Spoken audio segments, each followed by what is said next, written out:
القادمة 20 أكتوبر 2020. Good afternoon. You are watching the English newscast on Future Television. I'm Lina Tamim, and these are today's top stories. At least 130 people, including 80 children, are killed in an attack by Pakistani Taliban fighters on a military-run school in Peshawar.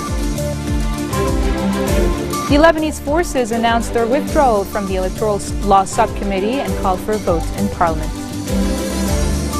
And in Sydney, Australians mourn the Sydney cafe siege victims, with crowds gathering and laying flowers at the scene of the incident. At least 130 people, including 80 children, have died in an attack by Pakistani Taliban fighters on a military-run school in Peshawar, in Pakistan's northwest, as the military started an operation on the compound. In the most recent part of the ongoing rescue operation, 2 teachers and 2 pupils were brought out of the school by security forces. Officials say 6 attackers were killed in the operation. More than 120 people were injured when the fighters stormed the Army Public School this morning. Several explosions were also heard coming from the compound. The Lebanese forces have announced they will suspend their participation in a parliamentary subcommittee tasked with drafting a new election law until a date is set for a legislative session. Accusing the subcommittee of only passing time until a settlement is reached regarding the presidential vacuum, MP George Adwan has called on the rival parties to head to the parliament for the vote. He criticized the rival parties for wasting time, pointing out that new proposals cannot be presented unless these committee members find common ground.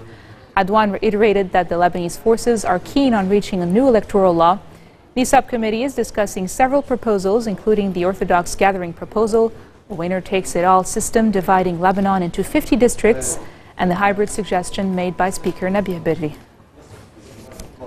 A high-ranking Saudi official has called for the swift election of a new president in Lebanon after meeting Lebanese Forces Chief Samir Jaja in Riyadh. Saudi Deputy Crown Prince Mukrin bin Abdulaziz also pledged continued support to strengthen Lebanon's stability and sovereignty. Jaja arrived in Riyadh 2 days ago on an official visit for talks with senior Saudi officials on regional developments and the 6-month-old presidential stalemate. He is also expected to meet with former Prime Minister Saad Hariri to discuss ways to end the vacancy in the country's top Christian post. This is the Lebanese Forces Chief's 2nd visit to Saudi Arabia. Lebanon and the UN have launched a plan that calls for an estimated $2.1 billion to help the country cope with the fallout from the conflict in neighboring Syria. The plans were announced at a joint news conference with UN Deputy Secretary General Jan Eliasson and Lebanese Prime Minister Tamam Salam. The $2.1 billion plan includes proposals to provide protection and assistance to over 2 million vulnerable people, Lebanese, Syrian and Palestinians alike. Lebanon is hosting over 400,000 school-aged Syrian children. Most of them are today out of school, and this has resulted in 50% more students than the formal public school system can absorb. The lasting solution to the problems facing Lebanon is a political solution in Syria, which ends the fighting and allows for the voluntary and safe return of the Syrians to their homes.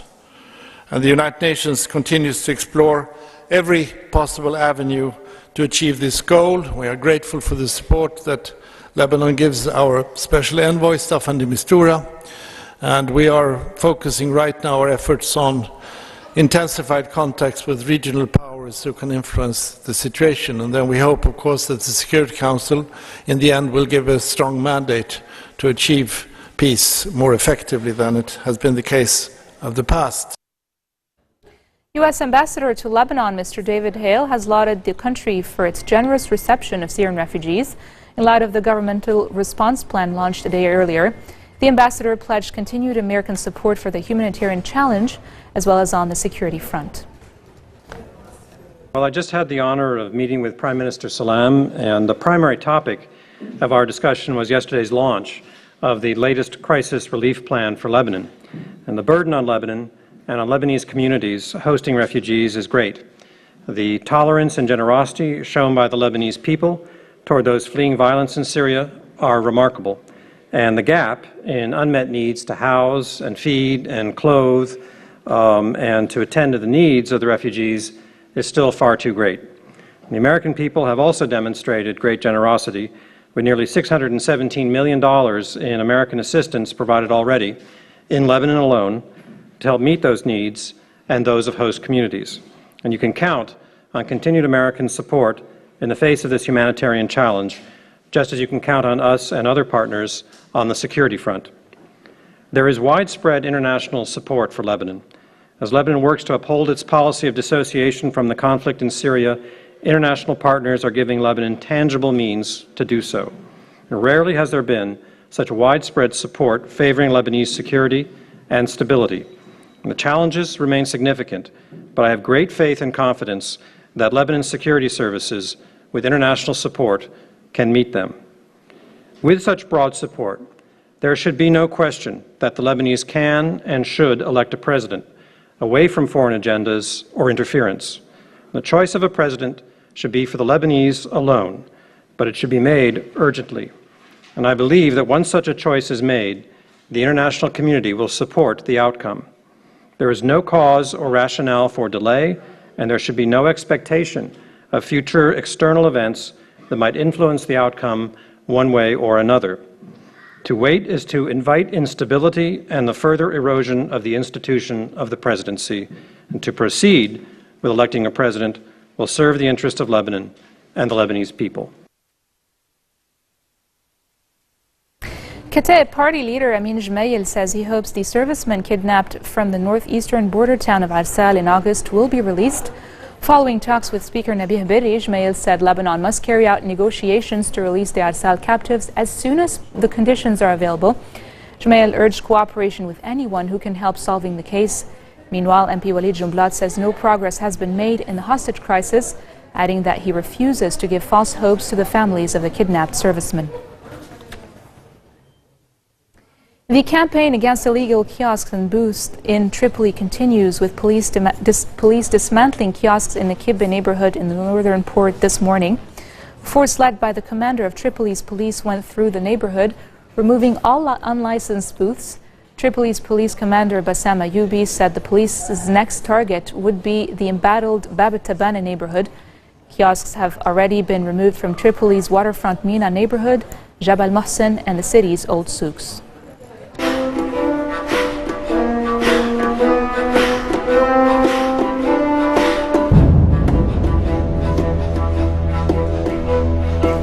The European Union has pledged humanitarian assistance to the Syrian city of Aleppo if a UN plan to halt the fighting there can be implemented.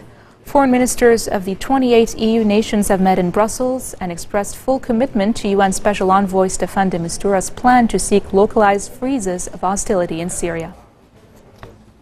We know very well, and I know that very well as I was visiting the border between Syria and Turkey just 1 week ago, that we have an urgency to work on the freeze, in particular the freeze of hostility in Aleppo.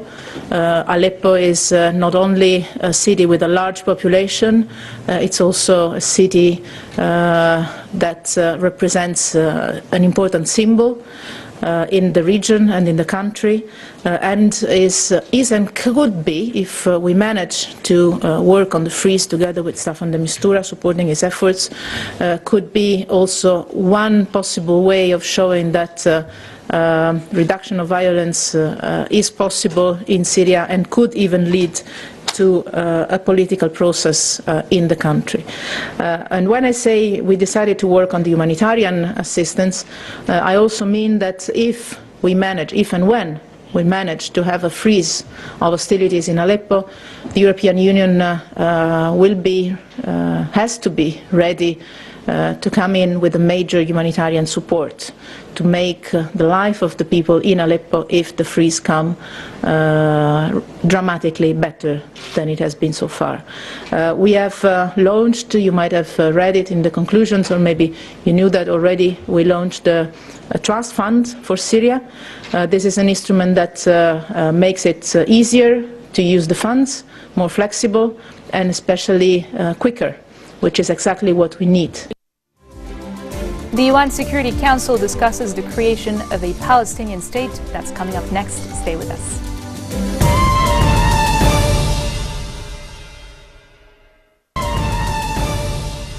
Welcome back. Australians have been laying flowers at the scene of a deadly hostage siege that ended with a police operation and the death of 3 people, including the hostage taker in Sydney. Crowds have gathered at the site of the incident in Martin Place, as social media have been flooded with expressions of fear and dismay and pictures of the city harbour and skyline. Most of the hostages escaped, but the cafe manager and a 38-year-old barrister and mother of 3 died in Monday's operation. 6 people were injured, including 3 women with bullet wounds. The attack was staged by Iranian-born man Harun Monis, who also died in the incident. The hostage crisis began early yesterday and lasted around 16 hours. At a press conference, Tony Abbott, Australia's Prime Minister, called the incident a sick fantasy of a deeply disturbed individual. This has been an absolutely appalling and ugly incident. That's the only way to describe it, an appalling and ugly incident. Our hearts go out to the families of Katrina Dawson and Tory Johnson. These were decent, good people who were going about their ordinary lives. It's about as innocent a thing as anyone can do, to go and grab a cup of coffee before the working day has fully started. Decent, innocent people who got caught up in the sick fantasy of a deeply disturbed individual. A Palestinian has been killed overnight during an Israeli military operation in the Kalandia refugee camp near Ramallah in the West Bank. The 21-year-old man was killed when troops entered the camp to make an arrest, prompting clashes with residents. Witnesses say residents of Kalandia refugee camp threw stones, explosive charges, and opened fire at the Israeli soldiers.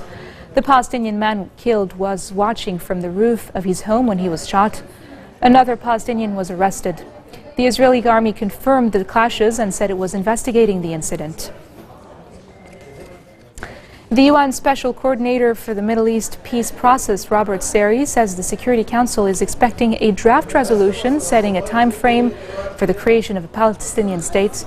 Palestinian President Mahmoud Abbas will push for a UN Security Council vote this week on a resolution setting a November 2016 deadline for ending the Israeli occupation. In a continuation of an ongoing trend in Europe, parliaments in France, Spain and Portugal adopted non-binding resolutions that call upon their respective governments to recognize a Palestinian state. These are significant developments that serve to highlight growing impatience at the continued lack of real progress in achieving a two-state solution, and that governments are under increased public pressure to promote an end to the conflict once and for all. I note the recent League of Arab States meeting in Cairo, where it was agreed to present to the Security Council a draft resolution setting a time frame for the creation of a Palestinian state. I understand consultations are also ongoing among Council members to present a resolution outlining parameters of an Israeli-Palestinian final status agreement. While important, we must recognize that these actions are not a substitute for a genuine peace process that will need to be negotiated between both parties. I feel 2014 changed the course of the Israeli-Palestinian conflict, and that the future is more uncertain than ever. As I have alerted this Council, I am deeply concerned that a one-state reality is on the parties' doorstep if they fail to address the present deadlock. This marks the end of our bulletin for today. Now for a reminder of our headlines. At least 130 people, including 80 children, are killed in an attack by Pakistani Taliban fighters on a military-run school in Peshawar. The Lebanese forces announced their withdrawal from the Electoral Law Subcommittee and called for a vote in Parliament. And in Sydney, Australians mourn the Sydney cafe siege victims, with crowds gathering and laying flowers at the scene of the incident. Those are your top stories for today. I'm Linda Tamim, and I'll see you again tomorrow for more updates. Take care.